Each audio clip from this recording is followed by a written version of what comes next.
नमस्कार, मैं हूं आपके साथ अंकिता पाल। बुलेटिन की शुरुआत करते हैं। पूर्व प्रधानमंत्री चौधरी चरण सिंह की 123वीं जयंती मंगलौर कांग्रेस विधायक काजी निजामुद्दीन द्वारा मनाई गई है। किसान मसीहा को पुष्प अर्पित कर श्रद्धांजलि दी गई। कार्यक्रम में प्रदेश के पूर्व मुख्यमंत्री हरीश रावत, कांग्रेस के जिला अध्यक्ष सहित कांग्रेस के राष्ट्रीय सचिव और कांग्रेस के कई दिग्गज नेता शामिल हुए।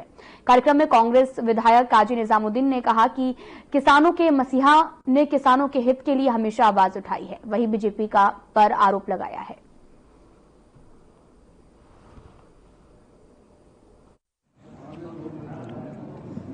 चौधरी चरण सिंह जी की पुण्यतिथि को हम लोग मनाते हैं और ये हर साल जिस दिन से चौधरी साहब इस दुनिया से गए हैं, मेरे पिताजी के टाइम से अब तक हम मनाते हैं। आपके चौधरी साहब के किसानों के मसीहा रहे, इन चौधरी साहब के आदर्शों को हम लोग याद कर सके। तो खुशी की बात यह है कि हमें एक छोटी सी कामयाबी और मिली है कि जो दल चौधरी साहब की नीतियों में यकीन नहीं रखते थे वो भी मनाने लगे। तो ये भी एक हमारी उपलब्धि है और यहाँ हम सब लोग इस अवसर पर इकट्ठे होकर और चौधरी साहब की नीतियों पर एक परिचर्चा करते हैं और कोशिश करते हैं कि कोई एक चीज तो कम से कम ऐसी करें जो चौधरी साहब। भारत के पूर्व प्रधानमंत्री भारत रत्न श्री चौधरी चरण सिंह जी का जन्मदिन है। उनको आज इस मौके पे काजी भाई जो वर्षों से इनको याद करते हैं, तो आज उनकी जयंती है। यहाँ पर सब लोग इकट्ठे हुए हैं। आज इसलिए भी इकट्ठा हुए कि उनके दिए हुए आदर्श, एक महान व्यक्ति थे, स्वतंत्रता सेनानी थे।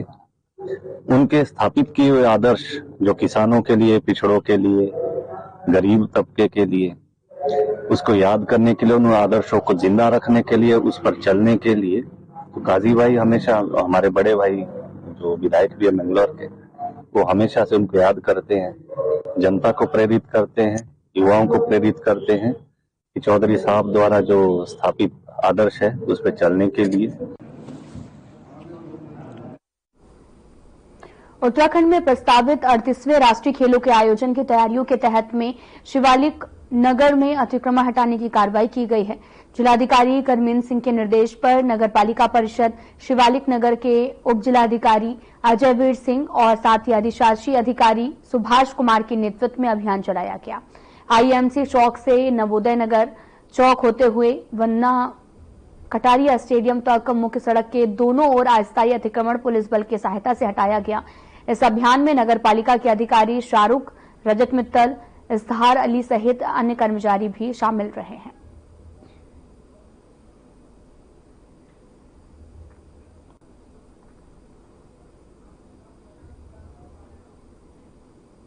उत्तराखंड निकाय चुनाव के लिए आरक्षण की अंतिम सूची जारी कर दी गई है। आपत्तियों के निस्तारण के बाद में उत्तराखंड शासन ने नगर निकायों में अध्यक्ष पदों के लिए आरक्षण की अंतिम सूची जारी कर दी है।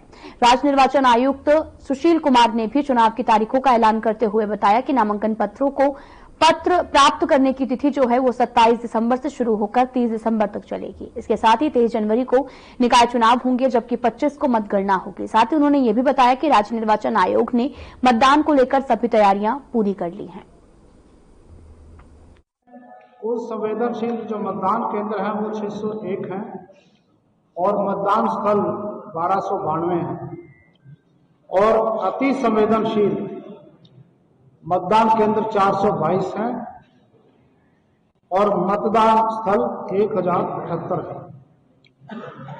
लेकिन संवेदनशीलता एक ऐसा विषय है जो परिवर्तन भी होता रहता है उसमें, क्योंकि जब कैंडिडेट फाइनल होंगे उसके अनुसार भी संवेदनशीलता बढ़ती और बढ़ती है। और ये भी आप सबको मालूम होगा कि ये जो नगर निकाय का चुनाव है ये राजनीतिक दलों द्वारा लड़ा जाता है, पार्टी आधार पर लड़ा जाता है।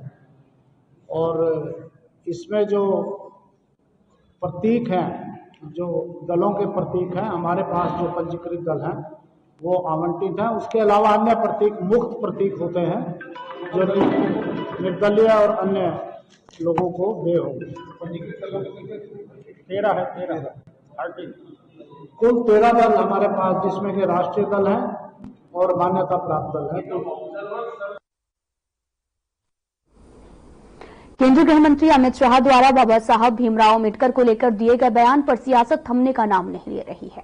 CWC member Gurdeep Singh supple ने कांग्रेस मुख्यालय में एक प्रेस कॉन्फ्रेंस की है, जहां उन्होंने अमित शाह पर जमकर निशाना साधा। उन्होंने कहा कि वो लोग जो बाबा साहब अम्बेडकर के सिद्धांतों पर यकीन करते हैं, उन्हें पूछते हैं, उनका अमित शाह ने अपमान किया है।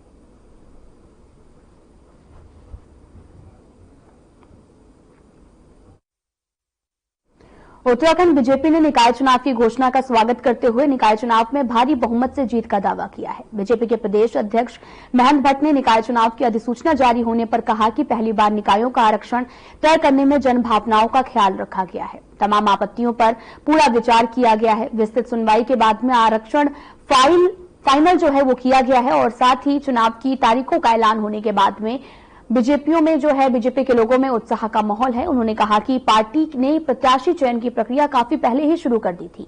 इसके बाद पर्यवेक्षकों की रिपोर्ट पर विस्तृत विचार विमर्श किया जाएगा। उन्होंने कहा कि पार्टी की निकाय चुनाव को लेकर रणनीति तैयार है। तारीखों के ऐलान के बाद में अब उसे धरातल पर उतारा जाएगा। उन्होंने कहा कि पार्टी जल्द प्रत्याशियों का ऐलान कर देगी।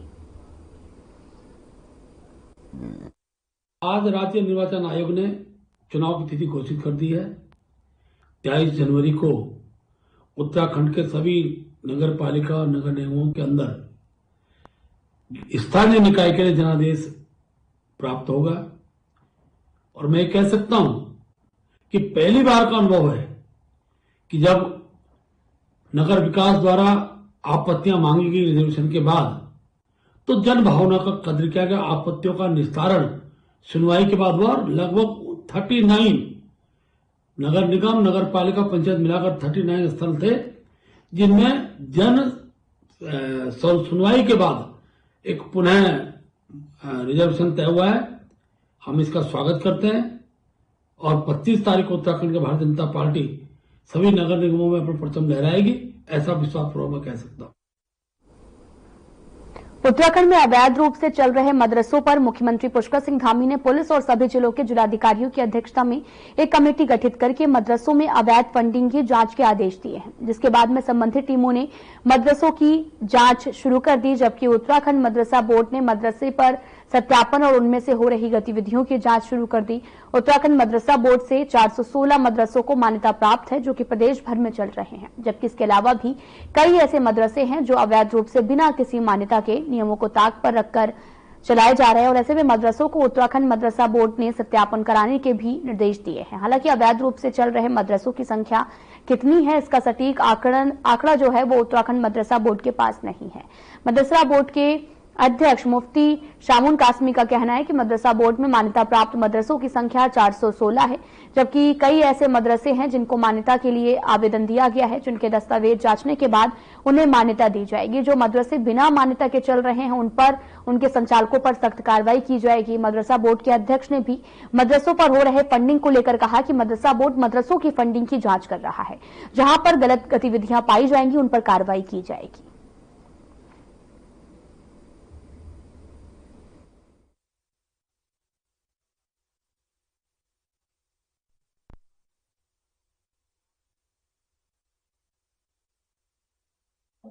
देखिए, जो हमारे यहाँ पंजीकृत मदरसे हैं वो लगभग 416 हैं और कुछ हमारे यहाँ अभी मान्यता के लिए कुछ फाइलें जो हैं वो लंबित हैं।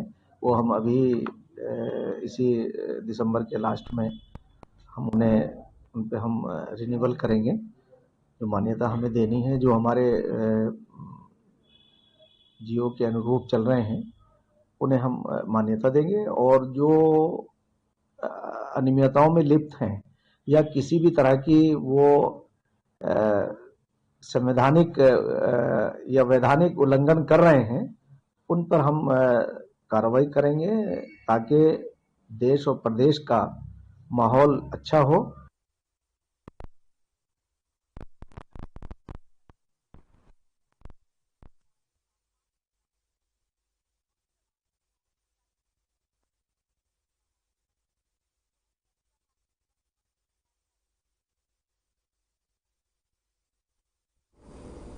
पहाड़ों की रानी मसूरी में गोल्फ कार्ट का विधिवत शुभारंभ हो गया है। एसडीएम सदर हरिगिरी ने गोल्फ कार्ट को हरी झंडी दिखाकर मॉल रोड पर रवाना किया। इस मौके पर रिक्शा चालकों में खुशी की लहर देखी गई है। पहले चरण में मसूरी मॉल रोड पर 4 गोल्फ कार्ट को चलाया जा रहा, जिसमें देश विदेश से आने वाले पर्यटक मॉल रोड पर गोल्फ कार्ट का आनंद ले सके और मॉल रोड की व्यवस्थित भी किया जा सके। और साथ ही एसडीएम सदर हरिगिरी ने भी बताया कि जिला प्रशासन ने यह मसूरी में पर्यटन की दृष्टि और शहर की आवश्यकता के अनुसार गोल्फ कार्ट को संचालित किया जा रहा। शहर को व्यवस्थित करने के लिए नगर पालिका और रिक्शा चालकों के सहयोग से मसूरी में गोल्फ कार्ट की शुरुआत की गई है।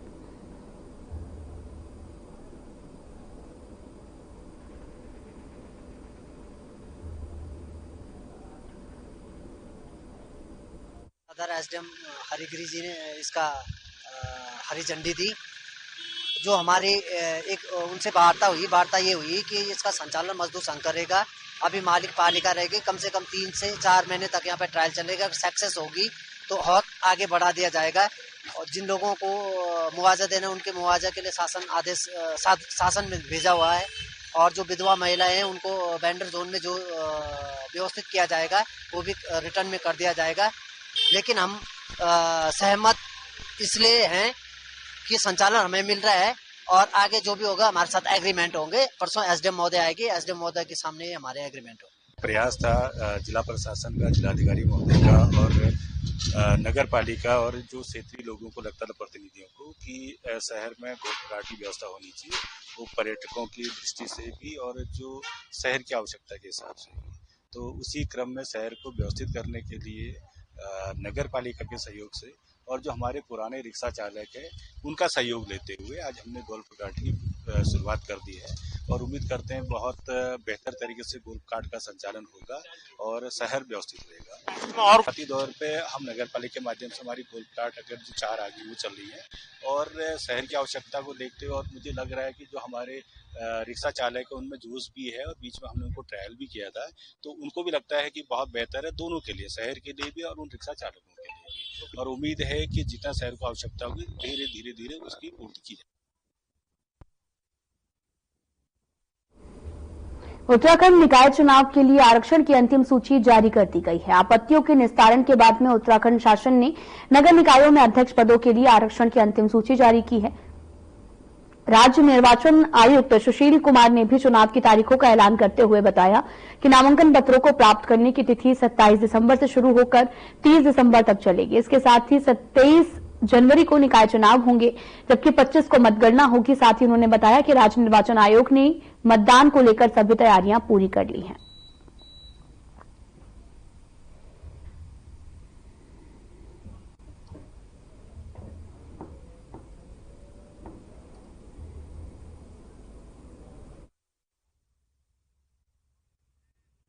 सुबह 10 बजे से साढ़े 5 बजे तक नॉमिनेशन किया जा सकता है और नाम निर्देशन पत्रों की जांच जो स्क्रूटनी है वो 31 दिसंबर और 1 जनवरी को की जाएगी और ये 10 बजे से प्रतिदिन शुरू होकर और जिस दिन कार्य समाप्त होगा तब तक ये जारी रहेगी।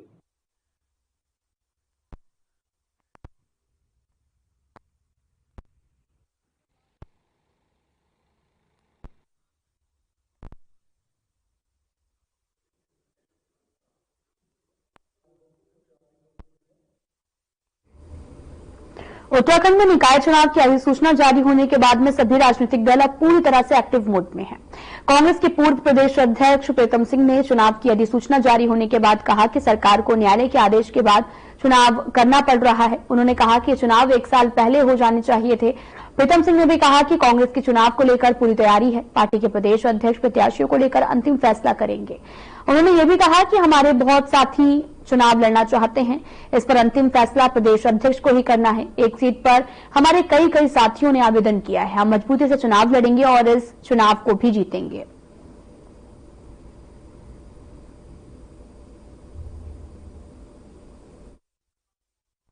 वैसे निकाय चुनाव तो अब तक संपन्न हो जाने चाहिए थे, जल्दी कहाँ हो रहे हैं, तो बहुत विलंब से हो रहे हैं।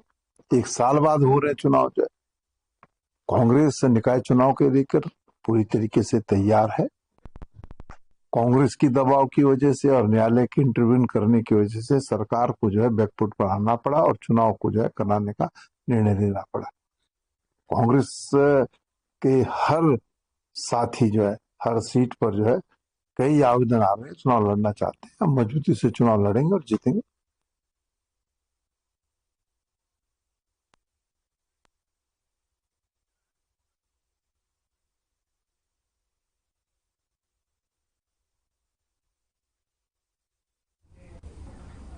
पिछले दिनों राजधानी देहरादून में पूर्व सीएम हरीश रावत के सलाहकार और कांग्रेस के वरिष्ठ नेता राजीव जैन के आवास पर ईडी ने छापेमारी की है। ईडी की इस छापेमारी के बाद में कांग्रेस लगातार सवाल उठा रही है कि सत्ताधारी पार्टी सत्ता का दुरुपयोग कर रही है। कांग्रेस के पूर्व प्रदेश अध्यक्ष प्रीतम सिंह ने केंद्र सरकार पर सत्ता का दुरुपयोग करने का आरोप लगाया। उन्होंने कहा कि सत्ताधारी दल ईडी, सीबीआई और इनकम टैक्स का दुरुपयोग कर रहे हैं। उन्होंने कहा कि प्रदेश के एक मंत्री के ऊपर मुकदमा चलाने के लिए कोर्ट ने सरकार से परमिशन मांगा, लेकिन सरकार ने इस पर कोई भी ध्यान नहीं दिया। कांग्रेस के वरिष्ठ नेता राजीव जैन के पास पर ईडी की छापेमारी हुई है और कांग्रेस के इस तरह के आरोपों का बीजेपी के प्रदेश अध्यक्ष महेंद्र भट्ट ने जवाब दिया है। बीजेपी के प्रदेश अध्यक्ष महेंद्र भट्ट ने कहा कि जब भी कोई ऐसी एजेंसी इस तरह की कार्रवाई करती है तो कांग्रेस ने भी अपना एक उद्देश्य बना लिया है कि उसका ये विरोध करेंगी। उन्होंने पूर्व सीएम हरीश रावत के पूर्व सहयोगी राजीव जैन को लेकर कहा कि किसी भी वरिष्ठ नेता का कोई सहयोगी हो सकता है, पर जांच एजेंसी अपने स्तर से काम करती है।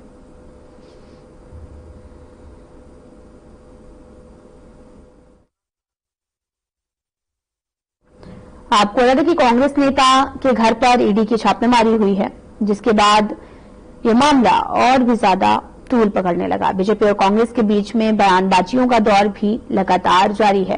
एक दूसरे पर आरोप लगा रहे हैं और साथ ही आरोप प्रत्यारोप का सिलसिला लगातार जारी है। दरअसल कांग्रेस ने छापेमारी पर तमाम तरह के सवाल उठाए हैं और साथ ही बीजेपी को जमकर घेरा है।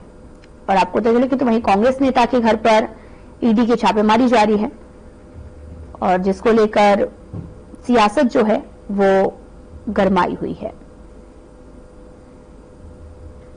जहां पर आरोप प्रत्यारोप का सिलसिला जारी है।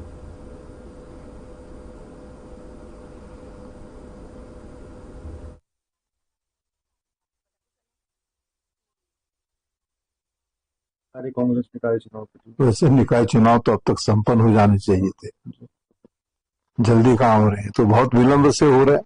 एक साल बाद हो रहे चुनाव जो है। कांग्रेस निकाय चुनाव को लेकर पूरी तरीके से तैयार है।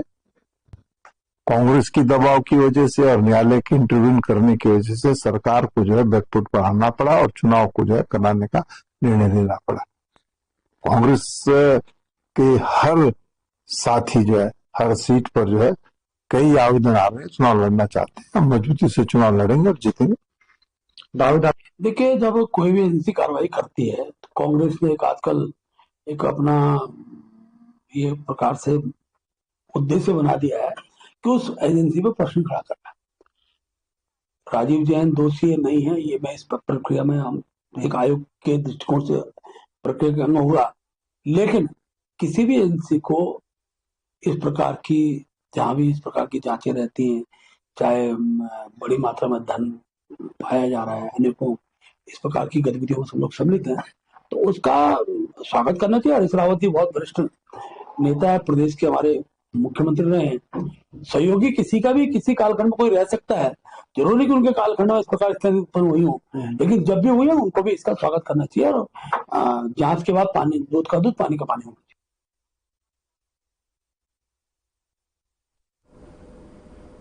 उत्तराखंड शहरी क्षेत्र विकास एजेंसी UUSDA के अंतर्गत 1800 करोड़ रुपए की ऋषिकेश, मुनिकीरेती, तपोवन और स्वर्गाश्रम नगर निकायों का विकास होना तय हो गया है। इस स्वीकृत धनराशि से होने वाले विकास की रूपरेखा सरकार ने तैयार कर ली है और साथ ही कैबिनेट मंत्री प्रेमचंद अग्रवाल ने इस संबंध में स्टेक होल्डर्स और साथ ही शहर के तमाम संगठनों के प्रतिनिधियों के साथ में नगर निगम ऋषिकेश के सभागार में बैठक की है और साथ ही कैबिनेट मंत्री प्रेमचंद अग्रवाल ने विकास को लेकर जानकारी दी है और बताया कि सरकार क्षेत्र के विकास को लेकर कटिबद्ध है। लगातार प्रयास किए जा रहे हैं क्षेत्र में ज्यादा से ज्यादा पर्यटक और तीर्थ यात्री पहुंचे, इसके लिए विकास की परियोजनाओं को जल्द ही धरातल पर उतारा जाएगा। मौके पर कैबिनेट मंत्री ने स्टेक होल्डर से विकास की रूपरेखा के बारे में चर्चा की है।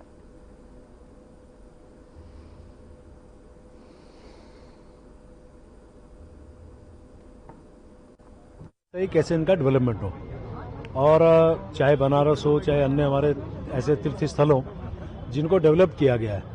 अब मेरे ऋषिकेश के लिए भी बहुत बड़ा प्रोजेक्ट यहाँ पे आ रहा है, जिसमें हमारा ऋषिकेश है, तपोवन है, स्वर्गाश्रम है और मुनि की रेती है, और ये पौड़ी, टिहरी, देहरादून 3 जनपदों से घिरा हुआ है। और इसको पूरे को सर्किट के रूप में यदि हम लें तो यहाँ 1800 करोड़ रुपए का काम होना है, जिसमें हमारे यहाँ 3 सेक्टर्स में काम होना है। पहले सेक्टर्स में आप माने 450 करोड़, दूसरे में लगभग 845 करोड़, तीसरे में 505 करोड़। इसमें जहां फ्लड प्रोडक्शन का काम होगा, घाटों का निर्माण होगा और उसी प्रकार से जो हमारे आस्था पथ हैं उसका डेवलपमेंट होगी पहले फेज में, पहले सेक्टर में। उसके बाद दूसरे सेक्टर में हमारे यहाँ जो ग्रीन स्पेसेस हैं, क्लॉक रूम्स हैं और वेटिंग एरियाज हैं, वेंडिंग जोन्स हैं, साथ में हमारे यहाँ ट्रांसपोर्ट नगर और ये सारी बातें जो आ रही थी, और ट्रैफिक मैनेजमेंट है, मल्टी लेवल पार्किंग है, ये दूसरे सेक्टर में।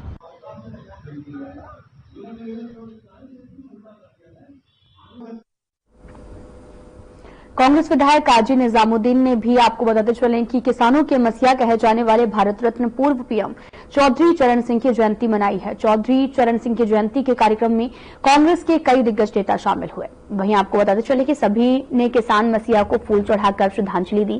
कार्यक्रम में प्रदेश के पूर्व सीएम हरीश रावत, कांग्रेस के जिला अध्यक्ष सहित कांग्रेस राष्ट्रीय सचिव और कांग्रेस के कई अन्य नेता शामिल हुए। इस मौके पर राष्ट्रीय सचिव सुरेंद्र शर्मा और विधायक काजी ने क्या कुछ कहा, आपको सुनाते हैं।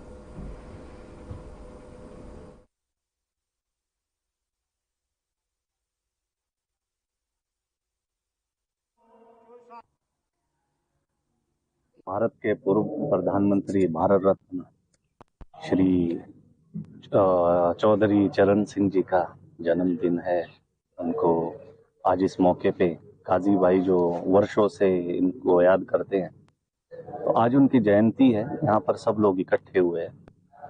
आज इसलिए भी इकट्ठा हुए कि उनके दिए हुए आदर्श, एक महान व्यक्ति थे, स्वतंत्रता सेनानी थे। उनके स्थापित किए हुए आदर्श जो किसानों के लिए, पिछड़ों के लिए, गरीब तबके के लिए, उसको याद करने के लिए, उन आदर्शों को जिंदा रखने के लिए, उस पर चलने के लिए, तो काजी भाई हमेशा हमारे बड़े भाई जो विधायक भी है मंगलौर के रूप में चौधरी चरण सिंह जी की पुण्यतिथि को हम लोग मनाते हैं। और ये हर साल जिस दिन से चौधरी साहब इस दुनिया से गए हैं, मेरे पिताजी के टाइम से अब तक हम मनाते हैं। आपके चौधरी साहब के किसानों के मसीहा रहे, इन चौधरी साहब के आदर्शों को हम लोग याद कर सके। तो खुशी की बात यह है कि हमें एक छोटी सी कामयाबी और मिली है कि जो दल चौधरी साहब की नीतियों में यकीन नहीं रखते थे वो भी मनाने लगे। तो ये भी एक हमारी उपलब्धि है। और यहाँ हम सब लोग इस अवसर पर यहाँ इकट्ठे होकर और चौधरी साहब की नीतियों पर एक बड़ी चर्चा करते हैं और कोशिश करते हैं कि कोई एक चीज तो कम से कम ऐसी करें जो चौधरी साहब फिलहाल में इतना ही। नमस्कार।